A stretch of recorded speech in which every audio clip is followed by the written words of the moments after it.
بسم اللہ الرحمن الرحیم۔ حضرت آدم علیہ السلام کی وفات شریف۔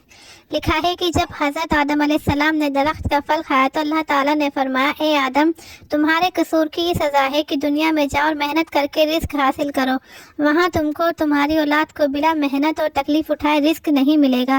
آخر آپ دنیا میں پہنچ گئے۔ آپ نے اور حضرت حوا علیہ السلام نے اس دنیا کے جیل خانے میں ہر قسم کی تکلیفیں اٹھائی اور اپنی زندگی کے دن گزارے۔ دنیا کے کام کاج کے طریقے حضرت جبرائیل علیہ السلام نے اللہ تعالیٰ کے حکم سے سب سکھائے۔ کھیتی کرنا، اناج بونا اور نکالنا، آٹا بنانا، پھر گوننا، آگ جلانا، روٹی پکانا اور کھانا، پھر پیشاب پکانے کی حاجت ہونا اور اس کے قاعدے بتلانا، اس کی بدبو سے آپ کو تکلیف ہونا، کپڑا تیار کرنا، پھر اس کو سی کر بدن ڈھانکنا، بھوک اور پیاس کی تکلیف اٹھانا وغیرہ۔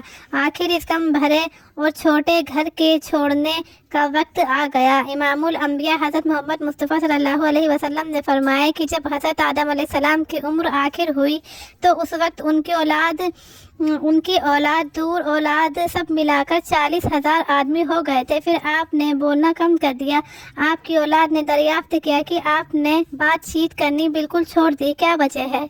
فرمایا، بیٹوں میں ایک قصور کی وجہ سے جنت سے نکالا گیا جہاں ہر طرح کا آرام تھا، اور اس دنیا میں ڈالا گیا کہ اس میں راحت و آرام نہیں ملا، اور میری ساری عمر اسی کوشش میں گزری کہ کسی طرح پھر جنت میں چلا جاؤں۔ اب میرے رب نے میری مراد پوری کر دی اور حکم فرمایا کہ بولنا کم کر دو اور ہماری یاد میں لگے رہو اور اپنے گھر جنت میں آ جاؤ۔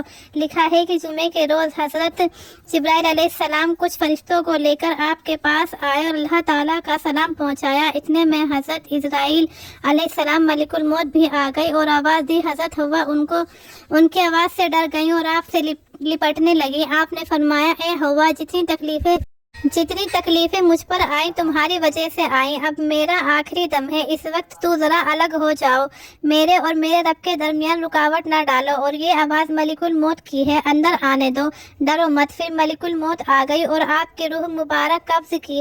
حضرت جبرائیل علیہ السلام نے آپ کے بیٹوں کو غسل کرنے کا طریقہ بتلایا اور آپ کو غسل دیا، بیری کے پتے پانی کو پکوا کر۔ پھر فرشتے جتنے کپڑوں کا کفن اور خوشبو لائے، جنتی کپڑوں کا کفن اور خوشبو لائے اور نماز کے اعضاء پر خوشبو لگائی گئی۔ پھر آپ کے جنازے کو اٹھا کر کعبہ شریف میں لایا گیا۔ فرشتے مقتدی ہوئے۔ حضرت جبرائیل علیہ السلام امام بنے اور بلند آواز سے 4 تکبیر کہہ کر نماز سے فارغ ہوئے اور قبر میں بگلی بنوا کر اس میں آپ کو دفن کر دیا۔ مسجد کھیف اور معائنے کے درمیان آپ کی قبر شریف ہے۔ رنگ آپ کا گندمی اور قد 60 ہاتھ لمبا اور 60 ہاتھ چوڑا تھا۔ آپ کی وفات کے بعد 1 سال بعد حضرت حوا علیہ السلام نے بھی